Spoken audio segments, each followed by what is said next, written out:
Well, welcome here this evening, everybody. Thank you for being with me for the next 40 minutes. Shall we get you guys out in time for the debate? As always, I can remind you once we get going to put it into speaker mode.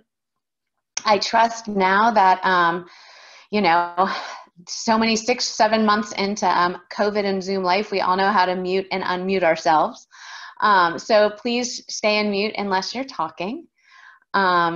And, we have a lot of the usual people in here, and I'm happy to see you, but we do have some new faces that I'm delighted to see.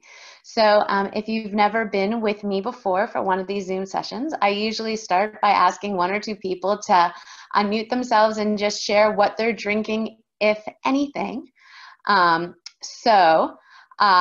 Connie King, I haven't seen you with us in a Zoom session, so do you want to go ahead and unmute and say, just give us your name, where you're from, and maybe whatever you uncorked for the evening. But go ahead and unmute yourself. Okay. Now we can hear you. Hi, I'm Connie King. This is my husband, Russ Noblet. We live in Colorado Springs. And what are you drinking, Russ and Connie? We are awaiting your emergency resupply, which will arrive tomorrow. So tonight, I know you guys are cheese lovers too. Are you nibbling on anything good?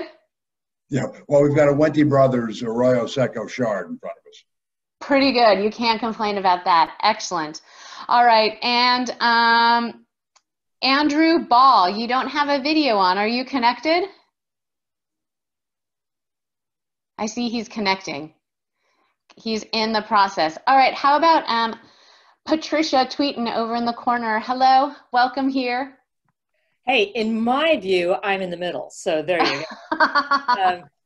I'm actually Patty Lynn, but that's just the way my Zoom goes through. I live in Pen Grove. This is my husband, Scott Tweeten, so you know Scott.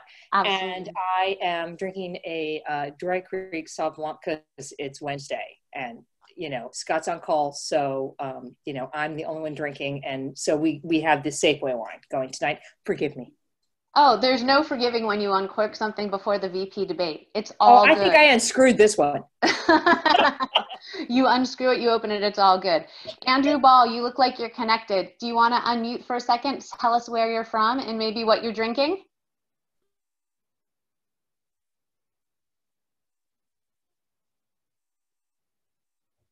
Okay, well, we'll give you a chance later on. So, okay, Harvest 2020. Patricia has lived it firsthand. I know a number of you guys are on the West Coast. So obviously the elephant in the room is the season. So go ahead and raise a glass or raise your hand if you live on the West Coast and you've had 1 or 2 or more ashy, smoky days in the last 2 months. Yeah, so a number of people. And I know even for those of you who are in any of the states who are east of Washington, Oregon, California, you've read the headlines in the news. We have all been affected by fires in the last 2 months, starting with the lightning complex fires in August that were ignited by freak accidents of dry lightning. So obviously, we're going to talk a little bit about that. We're going to talk a little bit about COVID, and I'm here to answer questions. So, why is ashy, smoky air of worry to us winemakers? Does anyone want to unmute and go ahead and share a thought? I'm looking for someone unmuting. You can just, jump in. Anybody? No? I was just going to say that, as you know, so the membrane around the grapes is permeable, semi-permeable membrane. And so even if the ash lays on the grapes, eventually over time, it will translate into the juice in the grapes. And especially with the red grape that requires a longer maceration time or a soaking time before making a wine. And as a result, you can get something called smoke taint. Yep. So Patty's absolutely right. The worry and the concern is something called smoke taint, and you may have seen or read about it in the newspaper or online recently. And we'll definitely talk about it. We can't avoid it. As I said, it's the elephant in the room. And of course, the other issue is COVID. So we went into 2020 harvest in the COVID mindset, right? Thinking of all of the things we needed to do to keep our interns safe, to keep our production workers safe, to keep our agricultural workers safe, you know, to prevent the spread of infection, and at front of the house and hospitality safe. So, you know, obviously all of the things that we did are the common sense things we hear about every day. Wear a mask, be socially distant, wash your hands, temperature checks. And the nice thing about most of harvest is a lot of these jobs are one-person job. It only takes one person to shovel a tank. It only takes one person to run the press. Some of the new restrictions that we put into place for COVID were we can only have 3 people on the sorting line, which was really hard for me because most harvests I invite all of my friends to come and get sicky and sort with me, and it's social and it's fun. For this harvest, it was just me and my parents on the sorting table, which is fine, but I think everybody was working obviously to follow the rules and minimize infection. We couldn't have anybody come into the production area. And obviously, if you've ever done a tour and tasting with me during harvest at Grand Cru at the winery, you know how much fun it is to walk through the winery, taste stuff in tank, taste stuff out of barrel. It's really fun. It's a really dynamic, exciting time. Obviously, we haven't been able to do that, but we felt very prepared. We had information books in Spanish. We had them in English. I had N95 masks for the crew picking at Torrey Hill that I picked up from Weights and Ag. And in fact, I got a giant box. So there would be not only enough for Lucio and the crew when they picked our vineyard, but having extra masks for them on hand to use at other vineyards where they might not have had enough PPE. So we went in feeling very prepared. What we were not prepared for, of course, was having a fire ignite in August. When the first evacuation orders came in on August 18th, I would say 1%, 3% of Sonoma County had been picked. And I can point to Sonoma County because we're mostly Pinot. Obviously, none of the cabs over on the Napa side were even close to ready. I think the majority of that small amount of wine that was picked was for sparkling wine or for very, very early ripening vineyards. We picked Torrey Hill on August 27th, which is still rip-roaring early. The fruit was ready to go. But yeah, I mean, the fires really threw a monkey wrench into things. And by the time those were put out, we're still dealing with COVID. And then, of course, the giant glass fire ignited, oh gosh, 9 days ago. What a week, right? So there we go. Does anybody have any experience drinking smoke-tainted wines? You can go ahead and unmute yourself. Has anyone tasted a smoke-tainted wine? No, okay. So I have experience here from 2008. The first year that I made wine was 2008, and there were terrible, terrible fires in Anderson Valley. And the Pinot that I made was severely smoke impacted. And let me tell you that nothing that I have tasted this harvest was anything close to what I had tasted in Anderson Valley in 2008, which is good news. So I went into harvest 2008 with a decent enough background on the science of smoke taint. So I'm going to share my screen with you and we can start to talk about what we know, what we don't know, which is pretty much everything, and what we do and can do moving forward. Sound good? Does anyone have any questions before we start? Go ahead and shout them out. You feel free to unmute. Oh, can you promote it with, yep. Okay, so we're going to get into that for sure. You know, the really tough thing, Paul, about smoke impact is that it affects every varietal of grape, every vineyard blocks differently, and every wine is different. So there's not one definitive way to cure, fix, or remove smoke impact from a tainted wine. There are a number of modalities that are in play, and it depends on so many factors. It depends, is it Pinot versus Cabernet? Of course, Cabernet has a denser wine matrix, so it's easier to hide smoke taint. Pinot is delicate, light, and transparent. It's very tricky. Having residual sugar, which is not something we do, but it is one way that you can help mask smoke taint. Using a fruity yeast is helpful. You can use reverse osmosis. You can use spinning cone. You can use carbon fining. You can use other anti-phenol fining agents, but there's not one thing that will definitively work for every single wine. And as you know, from people who've been on Zoom meetings with me before, everything you do in wine is a balance. So something that takes out something bad is always at risk of removing something good. So it's very tricky business. Let's see, any other immediate questions? Let me look in the chat box before I share the screen. What do you Gareth, do? I had a question. Yeah, please. How are you? Travis from Georgia. Thank you, Travis, for asking. We are hanging in there. So thank you for asking. I've got a question about, does it get worse? Like if you try the grapes now and you say, okay, maybe they have smoke taint, as you age the wine, do you expect the smoke taint to get worse or to kind of dissipate over time? That's a great question. Unfortunately, the answer is we expect it to get worse, and that has to do with the bound and unbound fractions of the volatile phenols, which we will talk about. So that's a great question. And lastly, what do you sort out at the sorting table? Okay, so Paul, you had 2 more questions. At the sorting table, we take out unripe grapes, overripe grapes. You know, the earwigs get in, no one's gonna pick those out. We call it protein finding, ha ha ha, and ash. So, you know, washing grapes does not make smoke taint go away, but the newest research from UC Davis suggests that it is helpful to rinse grapes from any ash coating if you're able to do so.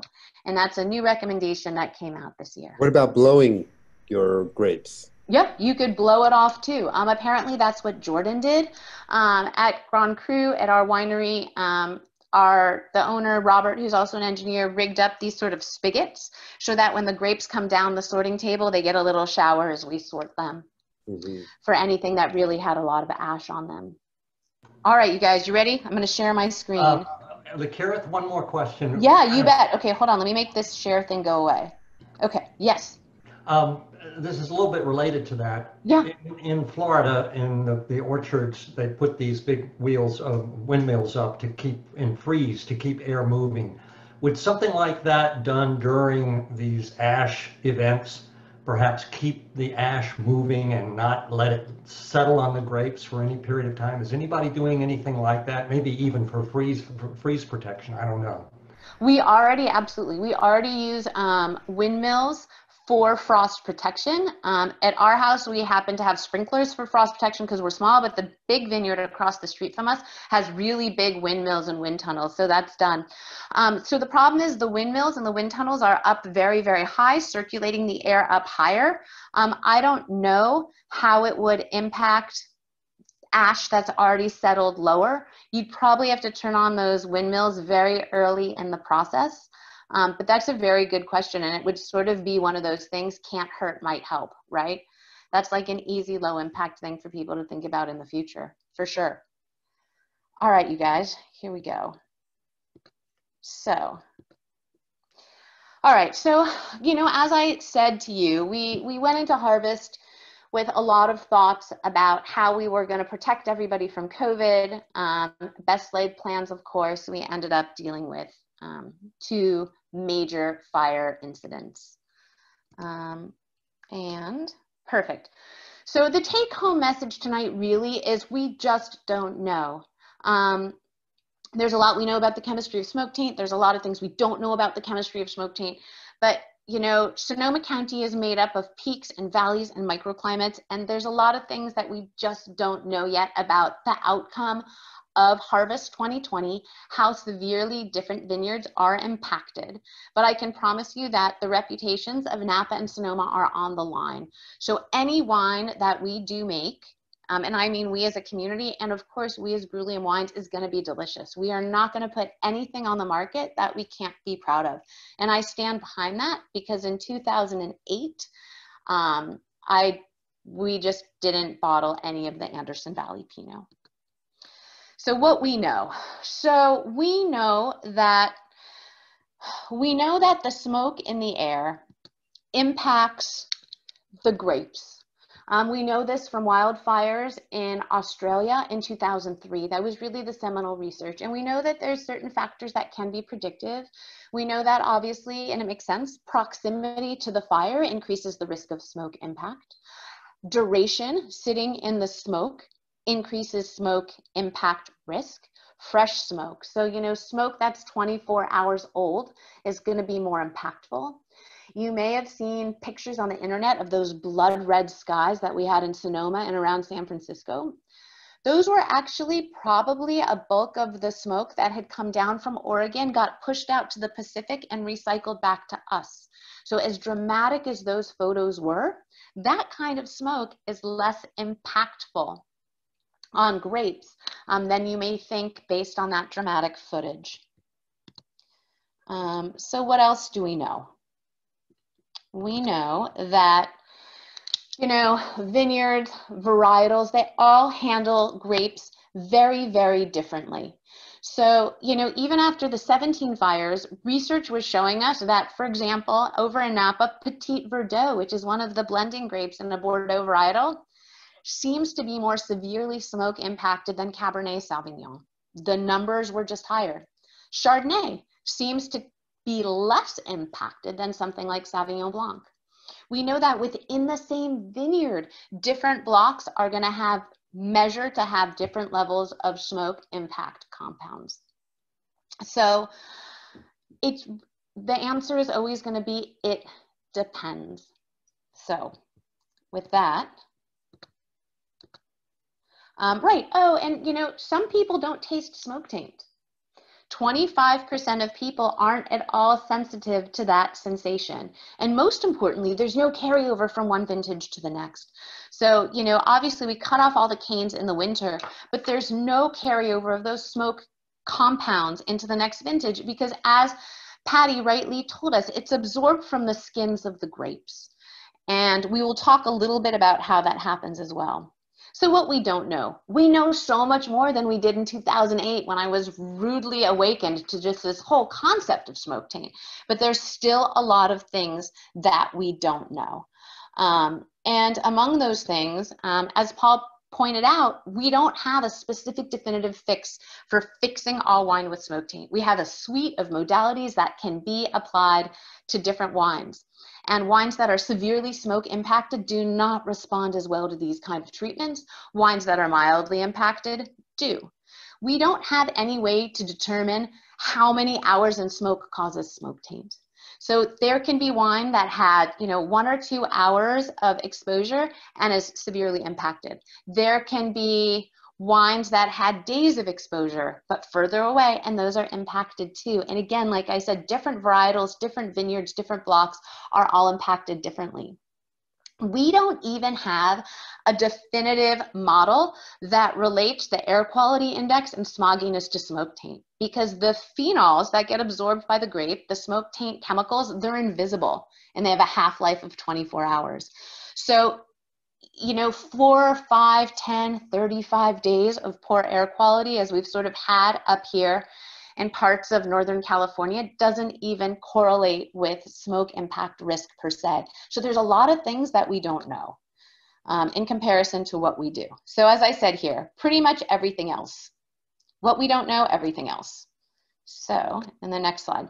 So why is this especially tricky? So we have labs with, you know, multi-million-dollar chromatography machines, you know, multiple machines, GC, I can't even remember what they're called, sophisticated machines that can measure all of these numbers to help winemakers and to help grape growers mitigate the risk of smoke impact. Why is this really tricky? Because we don't actually know how much exists in a grape for baseline in a year with no smoke impact. So all of these variables that we measure, all of these chemicals that we measure, they already exist in the grape. And we don't have good baselines because that baseline can vary from one vineyard to another vineyard, from one continent to another. So what I'm showing you here on the right side of the screen is just data. This is from Jackson Family Wines. And so this was a 5-year study that they did looking at Pinot Noir grapes from 5 or 6 different AVAs, every single harvest from 2019 going backwards 5 years in non-smoke impacted years. So remember, Pinot ripens early. So even though we had fire incidents in 17 and 19, those didn't impact Pinot Noir because Pinot Noir was well picked by them. And what that data shows is that every single smoke marker that we look at, the smoke markers that are recommended by AWRI, the Australian Wine Research Institute, the smoke markers that are recommended to be measured by UC Davis, and the ones that are recommended in our lab, all of those compounds are already in the grape, sometimes at levels that might overlap with what might be considered a gray zone for smoke taint risk. And to make it even trickier, one of the main markers that we look at, it's called guaiacol. It overlaps with oak barrels. It's the same chemical compound that you can get with new toasted oak. And sometimes the smoke impact isn't necessarily aromatic. The aromatics of a beautiful new barrel are very different than the detrimental effects of smoke impact, even though what we measure is the same. So this makes it all extremely tricky business, as any grower from this year can attest. So, as Patty rightly told us, the smoke is absorbed through the grape skins. The grapes don't like it. So as soon as these smoke compounds, we'll call them volatile phenols, the VPs, as soon as the VPs are absorbed into the grape doesn't like it, they get irritated. They take those VPs, they enclose them in something called a vacuole and a bubble, and they attach a sugar to them. And it's not even a glucose or a fructose like we use for making wine. It's a complex, bi, tri, quad sugar. And they stick these compounds away in these vacuoles so that they don't have to deal with it. And because they're bound to a sugar, we can't really taste them or see them or smell them, which is the trickiest part of all. And I like to think of it as being like a hot air balloon. So this smoke taint phenol is like the balloon, and it's attached by this string to a rock, to something, that would be the sugar moiety. And you need to cut that string to get the balloon to fly away. In other words, you need to break that chemical bond with an enzyme, with a glycoside, to get that compound to release so that we can smell it and we can taste it. And I can tell you that in 2008, the Anderson Valley fruit came in. I was so excited. It tasted great. So of course we accepted it. We fermented it. It went through fermentation just fine. As soon as fermentation was done, you could start to smell and taste that ashy campfire trademark sign of smoke impact. And that's because going through fermentation is obviously warm, right? And when something's warm, it increases the rate of enzymes. And also those enzymes of fermentation included glycosides that broke that bond. So you have stuff you can taste and stuff that you can't, which is one more reason smoke impact is really challenging to navigate. When it's bound to that sugar, you can't taste it. You can't smell it. It is not easy to measure because it's not free, and it's really hard to treat. So imagine you're making box wine for the supermarket, and you have 100,000 gallons of this wine that you want to put through reverse osmosis to remove these smoke taint compounds. You put it through this process, only the free compounds are removed by this treatment. And because the bound and unbound exist sort of in a buffer, in equilibrium, as soon as you take away the free compounds, the bound ones release and release new stuff into the wine. So again, this is not an easy process to mitigate in any way, shape, or form. And we're going to move a little faster because it is 5:30. So again, these are just pictures of the volatile phenols. And again, they're absorbed through the grape skins. Grapes tend to be most susceptible from veraison after they turn red all the way until harvest. And again, this is just a nice picture to illustrate the fact that we have both bound and unbound chemicals that we're dealing with. So, it's sort of like the tip of the iceberg, right? So what we can measure as a free compound is what we can see, but we don't actually know what's bound. It's a lot trickier for us to measure that. So what are we actually measuring? We're measuring right now, the big commercial lab is measuring two compounds. They're called guaiacol and methyl guaiacol. And based on evidence since 2003, as well as evidence from the Lake County fires last year and research that was done right here in our home lab, ETS in Healdsburg and ETS in St. Helena, we know that these chemicals correlate well to the risk of smoke impact as well as to the sensory impact on the wine. So even now, for the most part, what we measure is only 2 compounds, 2 free compounds. So what do we test? What are we exactly looking at? So we're looking at 2 different things. On one hand, there's what we can measure, and those are the volatile phenols. And we can look at those in grapes. We can look at them in wine. On the other hand, there's the whole qualitative analysis. What am I tasting? So, you know, we ferment the wine and we taste it when it's done. What do I taste? Does this taste phenolic? Does this taste ashy? Does it smell that way? Does it smell that way during fermentation? And obviously, it is hard, challenging, and very expensive to pick a whole vineyard and hedge your bets onto whether or not there's going to be smoke impact. So what UC Davis and Australian Wine Research Institute recommend to us is that we do something called microfermentations, and that's something that we do. So again, I'm just telling you this is what we can measure. There are 2 compounds that are predictive for the risks of smoke taint. So what do? We do these little microfermentations. And you know, 2020 is a harvest where I did more complete fermentations on my kitchen counter than I did in a tank. And it is heartbreaking and it is sad, but I wanted to be scientifically rigorous and do the work. So as soon as the fires broke out, I was out in the vineyards, and they recommend that you have 2.2 kilograms from 50 different vines, only 1 cluster per vine, sampling the breadth of the vineyard so you get a good sense of what's going on out there. And you pick them by hand, you take them back home. I would de-stem them by hand, weigh them out into a pitcher. At that point, you're not selecting any kind of yeast for aromatics or anything pretty. You just want to get it to go through fermentation in 5-6 days so you can maximize skin contact and send it to the lab. So it's exactly like a tank fermentation, except it's in a little pitcher on my counter. Every day I would check the bricks and the temperature. 4 times a day I would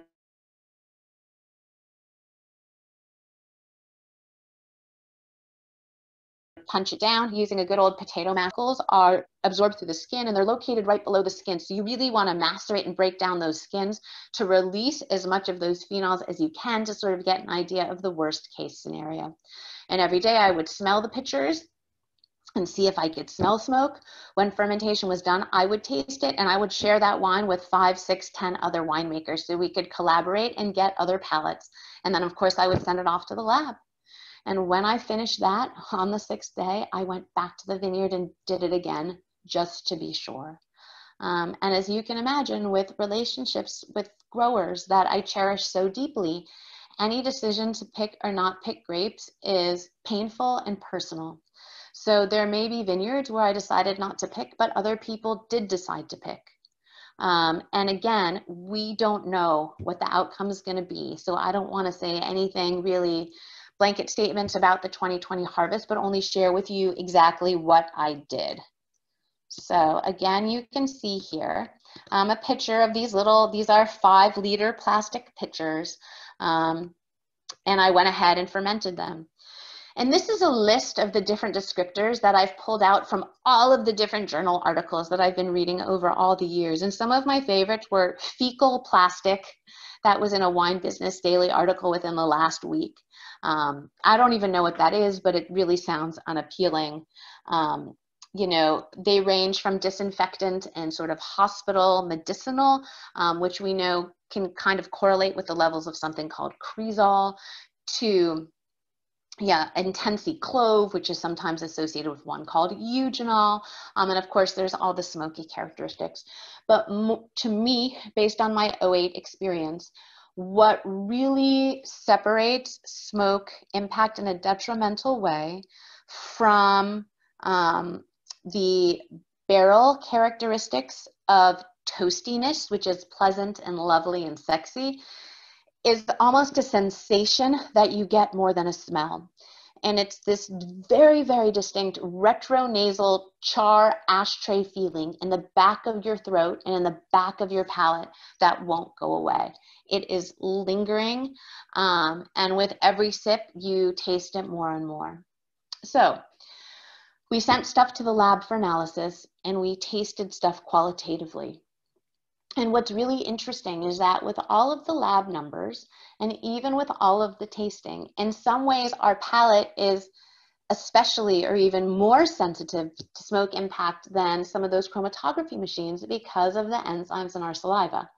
I think I may have mentioned before that the enzymes in our saliva can bind up with tannins, and that's what makes high tannin wine so gummy in your mouth.